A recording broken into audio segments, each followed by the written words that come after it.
Welcome to USA Global TV and Radio, where our mission is to provide education, entertainment, hope, and inspiration.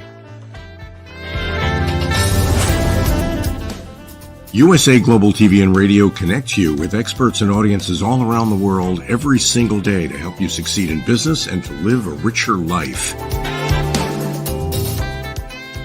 Visit us at usaglobaltv.com to learn about career and life-changing training and mentoring programs like the Listening Mentor. Subscribe to our newsletter to stay informed about our special programs and offers. Discover how you can become a guest on one of our shows or a host or producer of a USA Global TV and Radio show of your very own. That's USA Global TV and Radio, where the doctor is always in.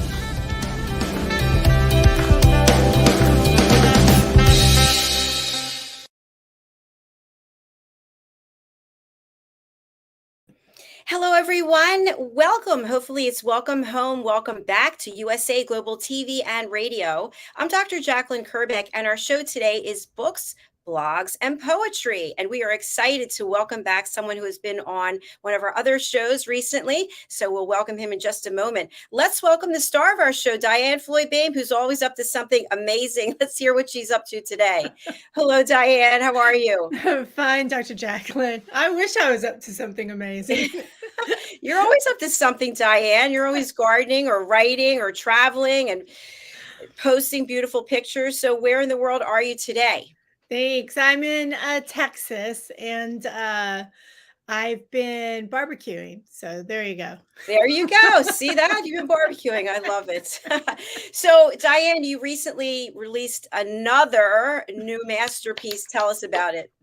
I'm so excited. It's Boomer the Curious Bunny, and he's just adorable. I love him. I want to get a stuffed animal of him.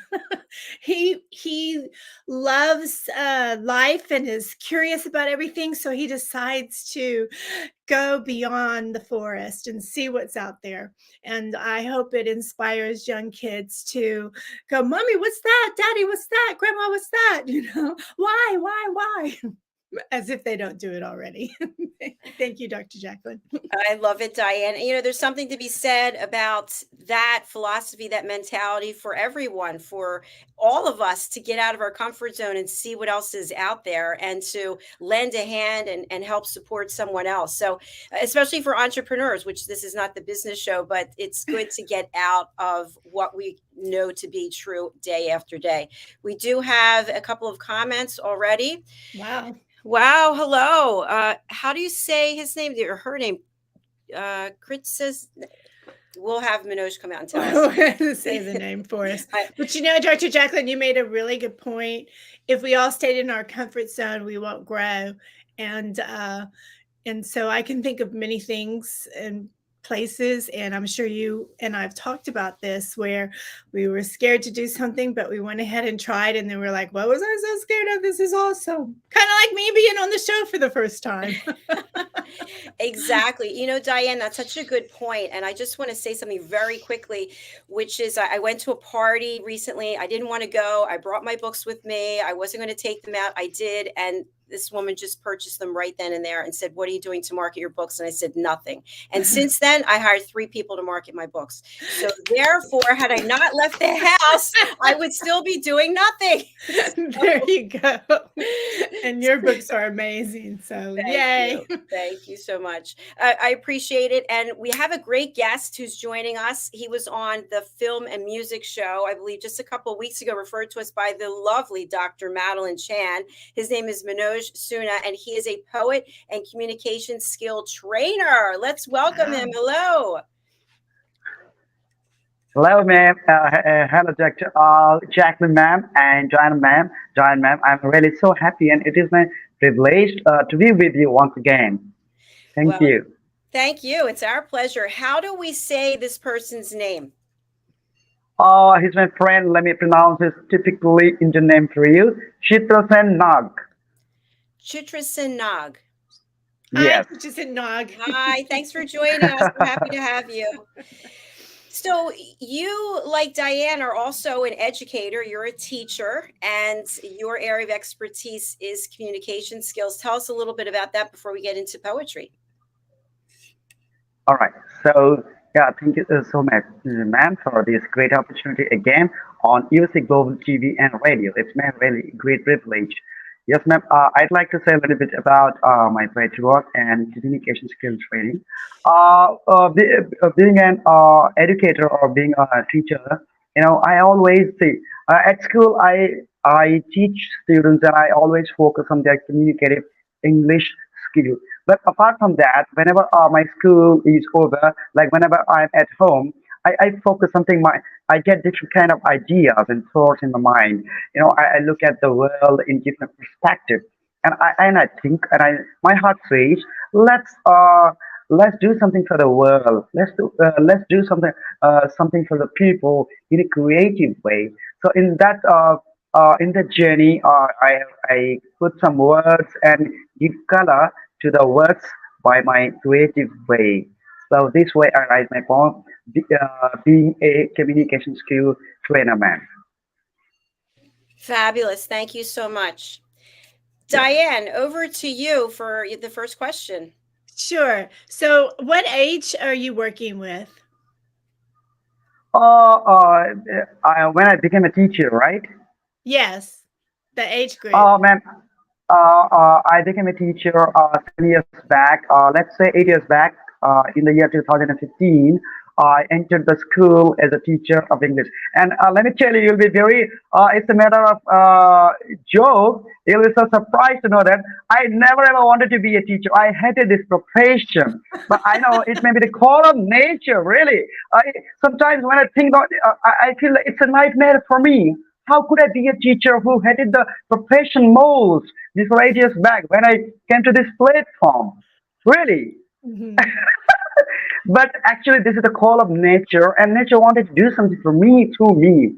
And if there is a special call in us, automatically it gets revealed by our work. We cannot hide and block it. Rather, it comes out through our action, activity, and through our thinking process. So 8 years back, I got the call of being a teacher, man. Great. And so, are the kids you teaching, are they like 9 years old, 12 years old, 13? Uh, uh, yeah, actually, they are in the age group of 10 to 15 because I always love to teach middle age groups like very young, like 10 to 15. I teach high school students and middle class, 6th grade to 10th grade.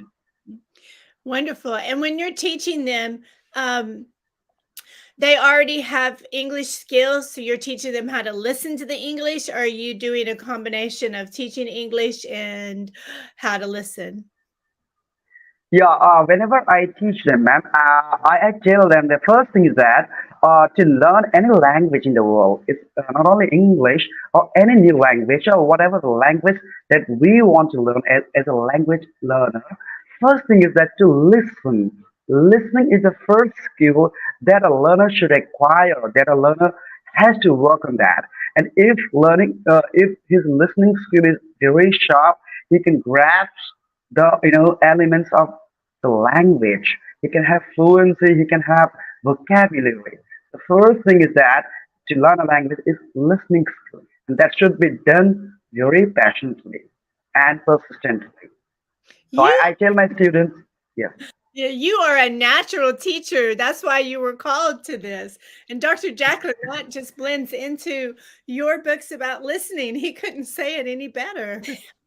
I know we were chatting Yes. about that on the last show, which is fun, and I think there's potential collaborations for us as well. So Good. we're super happy that you're here, Manoj, and I know you have two poems that you're going to Yes. share with us today. What's the first one about? First one, I wrote it just some days back. I wrote it last fourth of this month, and the name of the poem is Nature Scream. And I have written this poem is about how the earth and how our environment, our Mother Earth, is badly affected by the heinous activity of human beings. How we have made it so polluted and how we have done the miserable things to this world. Wow, that's powerful. Do you want to start reading? Yes, of course, ma'am. Thank you. Okay. So Here it goes. The title of the poem is Nature's Scream. Hey, you human beings tore my chest into pieces. Let my green body for your greed. Impure my holy land by your heinous acts. Poison the nectar that survives you. Ah, you remain unrepentant. Plundered me since Genesis to satisfy your unquenchable lust. Nothing will be left for unborn generation. Hastily repair and preserve the residue, else there will be no place to commit you. Here the poet Mr. Manoj Suna also cries with the Mother Earth because Mother Earth is the mother of every living creature in the world. And the mother is screaming with pain and grief, telling its own children that what did it do with me? You became so selfish for your own betterment, and nothing you left for me. I'm your Mother Earth, everything I provided you, everything for your survival since you were born. But to me, it didn't say anything. Here I say that blade my green body for your greed. Man is full of greediness. Always man wants things till he dies. Impure my holy land by your heinous acts. Man has done a lot of heinous crimes against the Mother Earth. What man has not done to this earth? Everything, pollution, vehicles emission, global warming. What man has done a lot of, crime. I call as a poet. I give the word. I tell the right word. Crime against this Mother Earth, the one and only mother for all the creatures in the world. And a holy land. I call this land a holy land. Poison the nectar that survives you. The nectar, the oceans, the water, wherever the water bodies are there, man has poisoned. Man has polluted. Nothing he has left for the generation coming afterwards. You remain unrepentant. Man should repent for his own crime and guilt of whatever the mistake he or she does. Right? Man should be humble, but man here is not humble. Plunder means since Genesis, since the earth came into existence, man started, taking all looted. I call it man started looting everything that the earth possessed to satisfy your unquenchable lust. Man has not need or necessity or requirements. Rather, I say lust. And lust can never be satisfied. It can never be fulfilled. If a person has lust, person's requirement can be fulfilled, but person's lust can never be fulfilled by even supernatural can never fulfill man's lust. And another sentence I say here, nothing will be left for unborn generation. Mother Earth is saying, screaming, warning all the human beings that nothing will be left for the upcoming generation. The way you are doing, behaving with me, hastily repair and preserve the residue. Whatever is left anywhere in the mountain, in ocean, in rivers, or in nature, anywhere, do something, preserve, do it, act beforehand, do something, as there will be no place to commit it. Otherwise, the last sentence is it's very much terrific, it's very much horrific.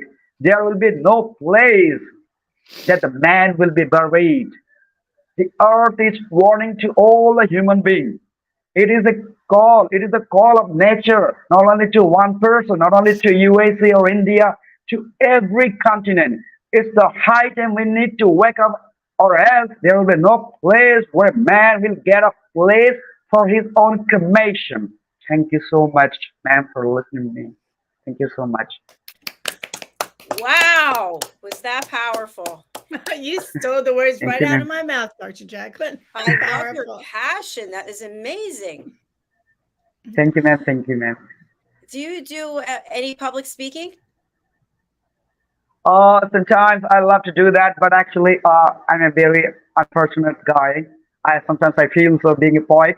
I go into the melancholy state, just like Shakespeare, T.S. Eliot, and I say that now my condition is not that I have not got any stage to showcase whatever my heart has or whatever nature wants to speak through my mouth, through my writing, through my heart.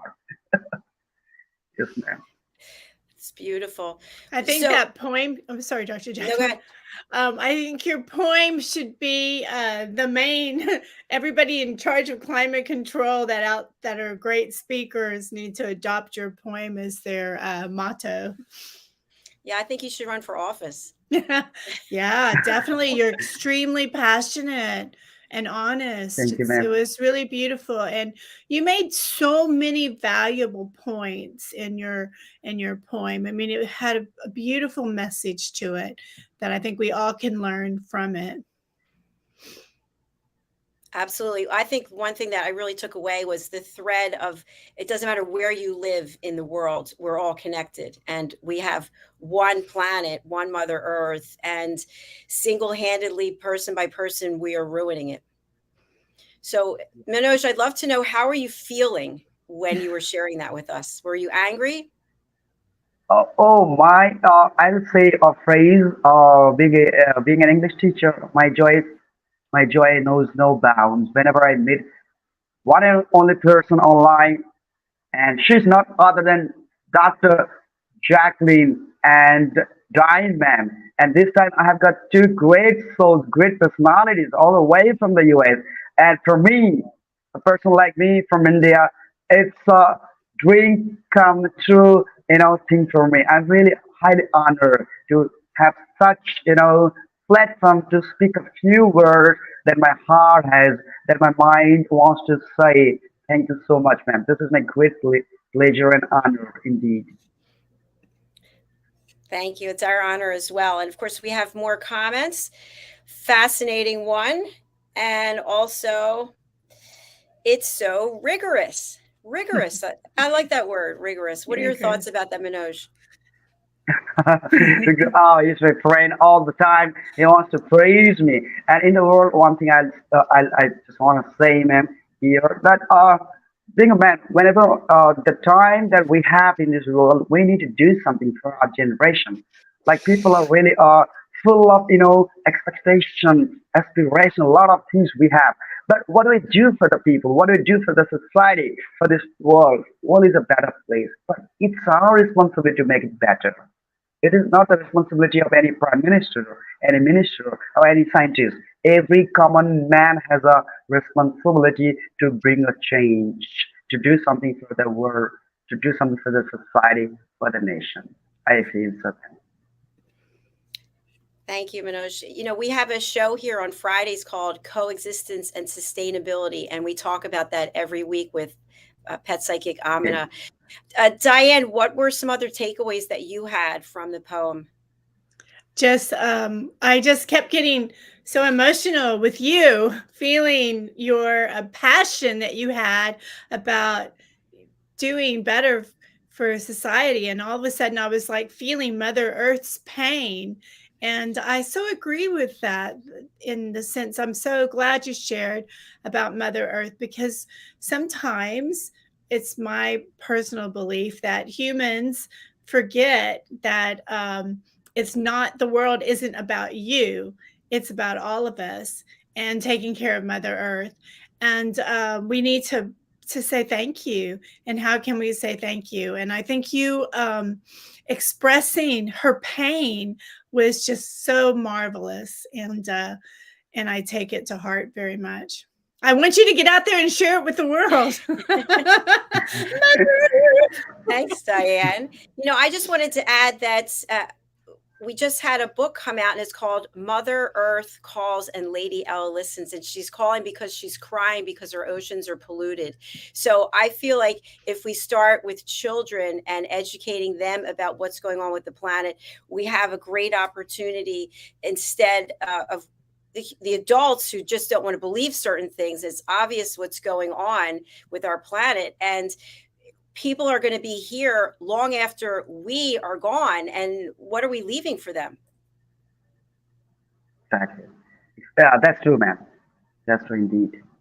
What you made me think of is, I mean, I really want you to get your poem out there, because on one of our other shows, we talked about how the giant windmills, are helping with electricity, but the crabs are at least Yes. over in the UK, there's a problem with the crabs.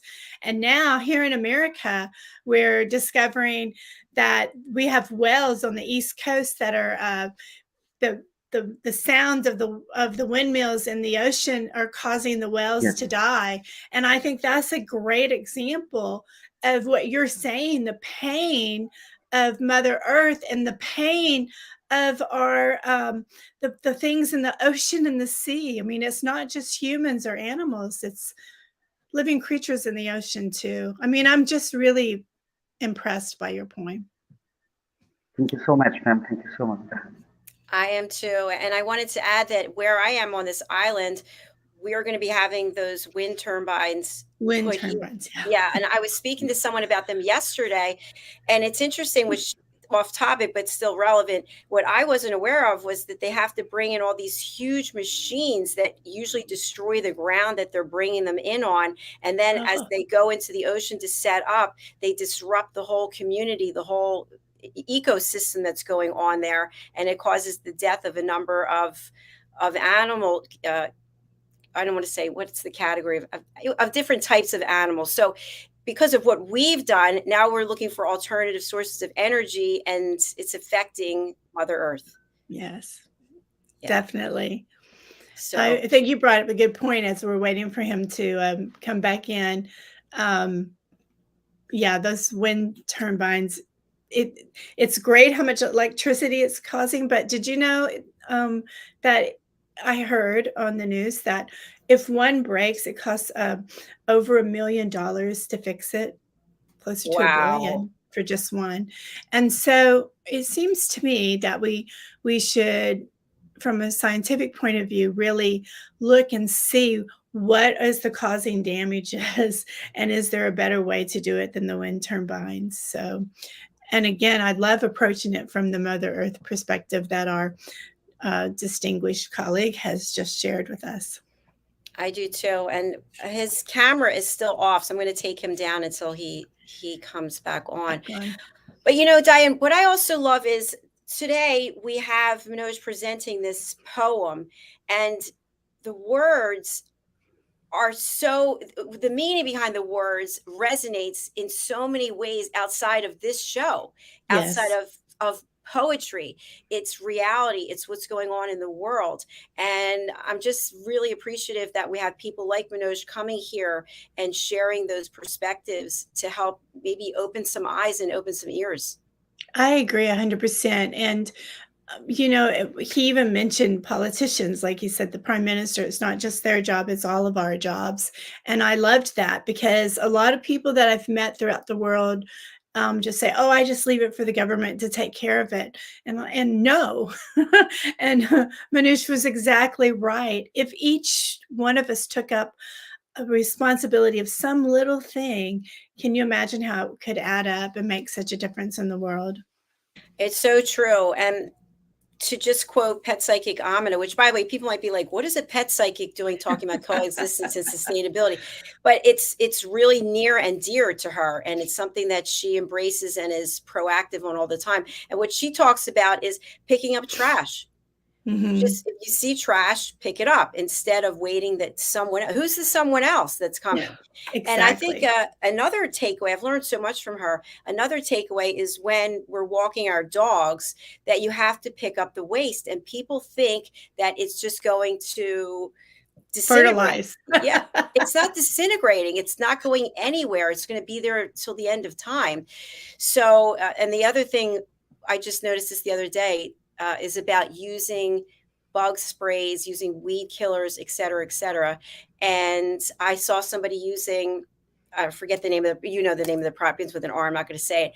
And as my friend and I were walking by, it was in the wind blowing everywhere. And I thought to myself, wow, all the years that I was using that product and all the things that I was doing in the past, but I've awakened and I'm aware of what my role is to take care of this planet. What are your thoughts? I agree 100%, and I know what you mean. We don't use any bug spray, and also when my husband and I or even if we're just going individually hiking, we bring a large sack with us because we know for sure we're going to see trash, and we just pick it up along the way because, as you said, who else is going to do it? And it always blows my mind that people just think they can throw trash away. And it's like, no, please don't. But it is what it is. So we come prepared, ready to enjoy nature and clean up as we go along. So that's one of the things we do. And we don't use any pesticides at all on anything. So because there's, like a doodle bug. Like we were walking the other day and I said to my husband, watch out, there's a doodle bug. Some people call them roly-polies, depending on where you live in the States. But he's like, what? And I go, don't step on the doodle bug, And sometimes I'll get a little stick and I'll catch a little doodle bug and I'll put it in the grass to make sure it's safe. Because they each have each little insect has a reason to be here, and it's doing its job. And why should we go and step on it? That's kind of cruel, don't you think? I definitely agree with you. And something else, Diane, in reference to that, when I got certified as a meditation teacher, I took a vow not to kill anything. And that includes spiders. That includes we have these little, I don't know what these bugs are. They're silverfish. Oh, And yes. we have a lot of them here at the shore. I don't know why, but it's funny. I am not an empath. I don't have any kind of supernatural powers, but I can tell when there's a bug in the room. Isn't that weird? That is. Like You've been listening to pet. You're becoming a pet psychic. I think so. But our guest is trying to connect, but not able to join us quite yet. So, Diane, let's get back on the topic of books, blogs, and poetry. And I'd love to have you share a little bit, because somebody reached out to me about this. Your books have won a number of awards. Mm-hmm. And what does that mean to you? And what's the process? Sure. I have to just smile because it's more than I ever dreamed of to have my books be honored in different categories and by different, just amazing companies that have said, this is an awesome book. And so I'm just deeply honored. My messages, Dr. Jacalyn, are about embracing imagination, to love yourself, to be kind to others, peace, things like that can bring joy to the reader as well as the listener. And to receive those honors is just, it warms my heart. The process. Well, sometimes the companies find me and ask me to please consider entering one of my books, and they'll even tell me which one that they're interested in. And I look them up and think, okay, this is legit, so why not? And wow, and that's incredible. Others I already knew about, being a former elementary teacher and preschool teacher. I knew some really great books that had won awards, and I knew about those particular companies that hand out those awards. And so it's a long process for a lot of them. You have to actually send in the books. You have to let them know what you're doing. It's just a long, long process, but it's worth doing. And, even if you don't, quote, win an award, the fact that I'm going through the process, I'm always learning. And, there you go. Because what do they say? Every failure is a success. So I never see not being recognized as a failure, but as a way of what can I do to improve. So, or maybe it just wasn't the message that their particular company was really looking for. So each one's individual. And thank you for bringing that up. I feel very blessed. Well, I'm very proud of you. I'm very happy for you. Is there one award that means more to you than the others?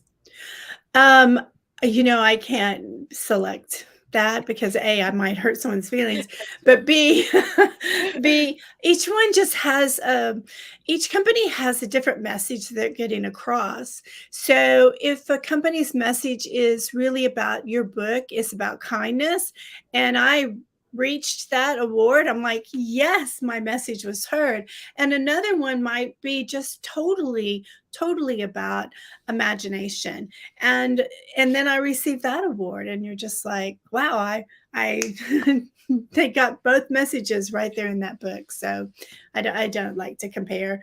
It's like when you're teaching school, and at the end of the school year, sometimes as teachers are asked to write about each one of the kids, and then you get those index cards for those kids that you get for the next year. And the first thing I do is throw them away, because I don't want to know what they were like in May, because they had all summer to grow, and I'll make my own judgments. So everyone is different, and I want to give them the benefit of the doubt of how great they are. I don't need to hear anything negative about the child before. And that's how I feel about my books, is I want each one to be recognized for what they stand for, and hopefully they bring peace and love to the listener and reader.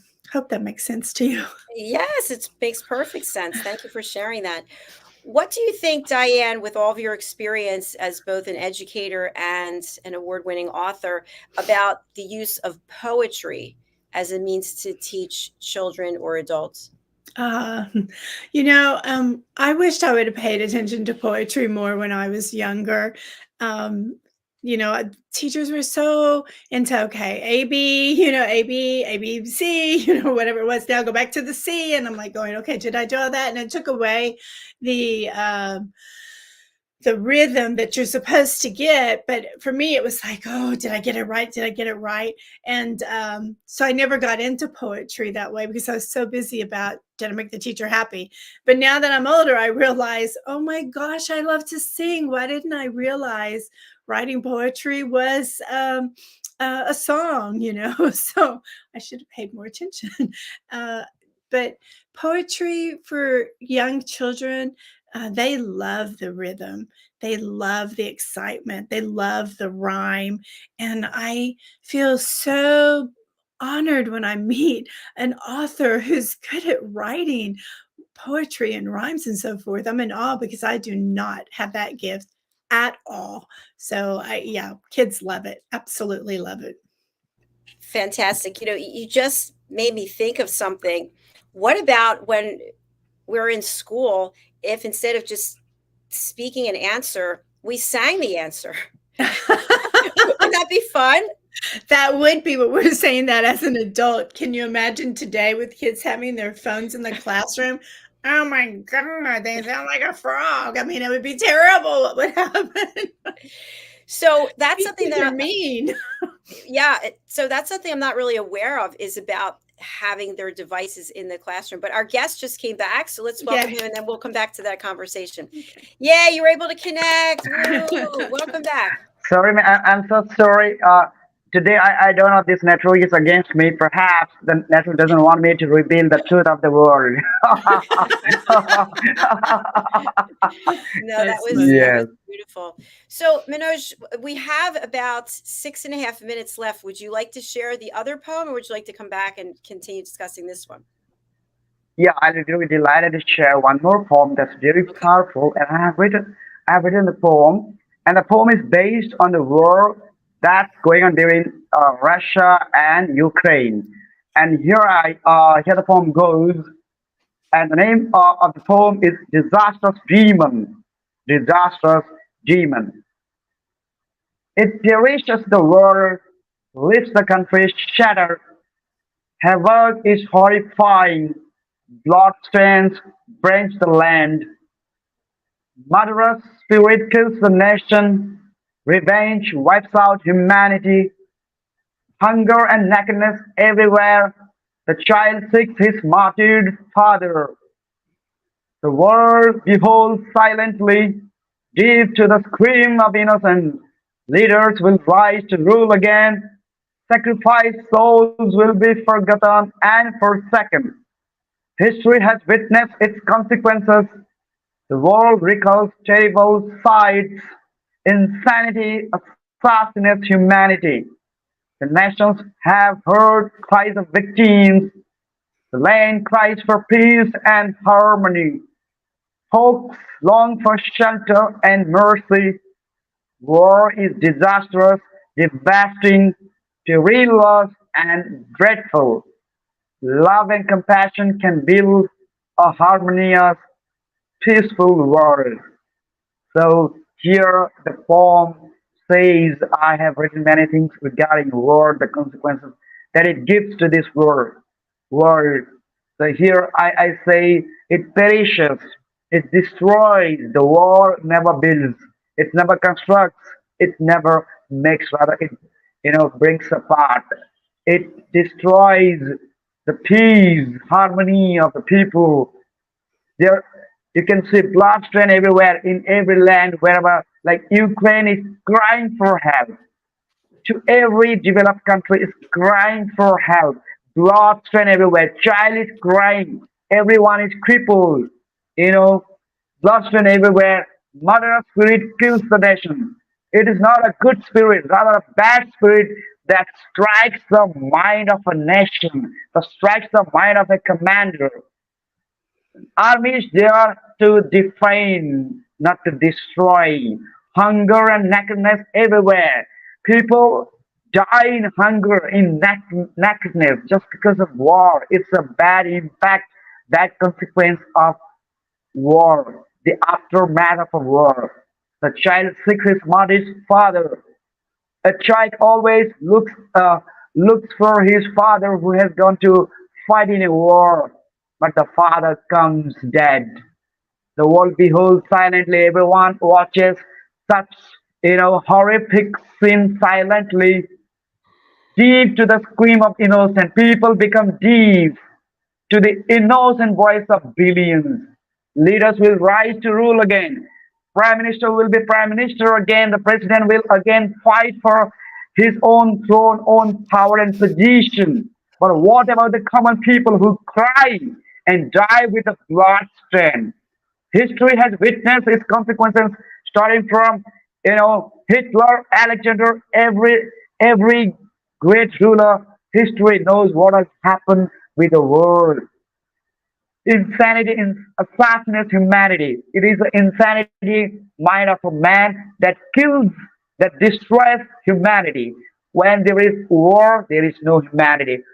When there is no war, where there is no war, there is humanity, there is peace, and there is tranquility. The land cries for peace and harmony. I'll give a very burning example of Ukraine. Ukraine is crying for help. Ukraine is crying before America, before other countries to help him in this bad and very terrific condition. The name of war in my word as a poet, I call war is nothing other than disastrous, devastating, perilous, and dreadful. And the last sentence, I want to quote here for every audience, all the people of the world. Love and compassion, the two things given by nature, by the supernatural power, unseen power of God to this human being that can build a world, a better place, a place for this human being, for all the creature, not for human being, rather for all, very tiny creature. Two things can support, two things can make us alive, can bring harmony. They are love and compassion. Thank you so much, man, for this great opportunity for reciting my poem. Thank you so much. Wow, it's incredible how the two poems are really connected if you think about it. The impact that war has on Mother Earth. And Diane, what are your thoughts? I loved how you closed it with love and compassion. And Dr. Jacalyn, you're absolutely right. The two poems do relate to what we're doing. And as you were speaking again with such power and wisdom, I was like, man, you should be a preacher too. Yeah, I think so. Such conviction that you have. Such conviction, but it's really true, you sit there and you think, okay, what can you do? Someone's invaded your country, and yet you just want to have peace and love, but you got to protect your people, and it's so sad. War is a horrible, horrible thing, and I have never understood why people want to feel like they need to invade another country and bring such hardship. I've never ever understood that. That could be an entire week of shows, right? I know. I was actually thinking he needs a show every week. I'm talking to him about having his own show. I think he really should. Yeah. So, Passion of the week. Yes, show. Definitely. Manoj, I hope that you'll come back again. We have to sign off because we have another show, and I'd love for you to share your contact information. How can people reach you, and who would you like to contact you? Through my Gmail, Manoj Suna 2023@gmail.com, and my mobile number is also given there, and also Facebook page is also there. One can reach to my Facebook page. Manoj Suna is there. Facebook page. I always, I'm always there. One can reach. All right. Thank you very much for being here. Thank DIANN, you. what about you? How can people reach out to you? Sure. You can go to my website. The spelling's right there for everyone watching. But for those listening, it's DIANN FLOYD BOEHM.com. And you can find all my social media there, my newsletter, and how you can have me come and be a speaker for your own needs. Thank you, Dr. Jacalyn. Thank you. And I hope that you two here are going to connect. And I hope everybody out there who's watching or listening, you're going to reach out to DIANN and Manoj also. All right. Before we close out, I want to give a special thank you to our official VIP sponsor, DIANN FLOYD BOEHM.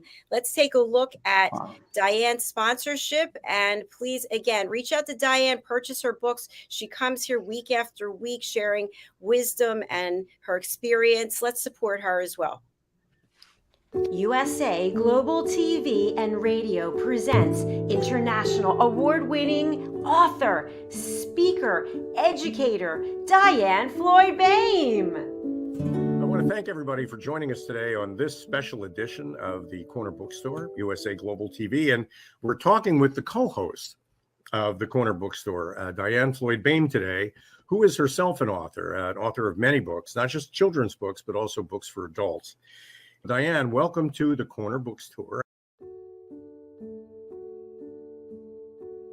Everyone should have their own library. Even children should start developing their library and know that what happens in a garden, it grows. And I want their library to grow. And never, ever get rid of a book, because what you might have enjoyed as a child reading and having lovely memories of your parents reading as you get older, you'll grow to cherish those books in another way.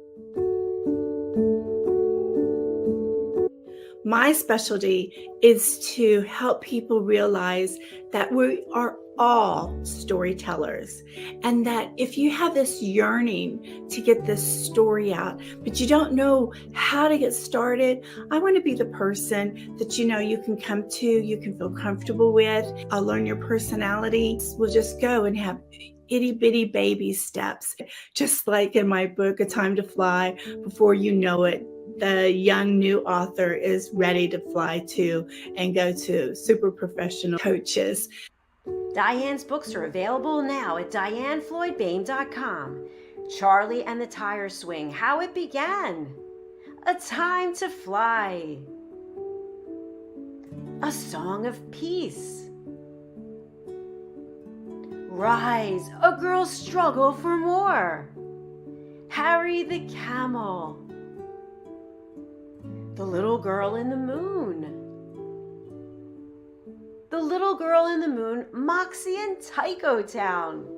Moon League Adventures, The Serengeti.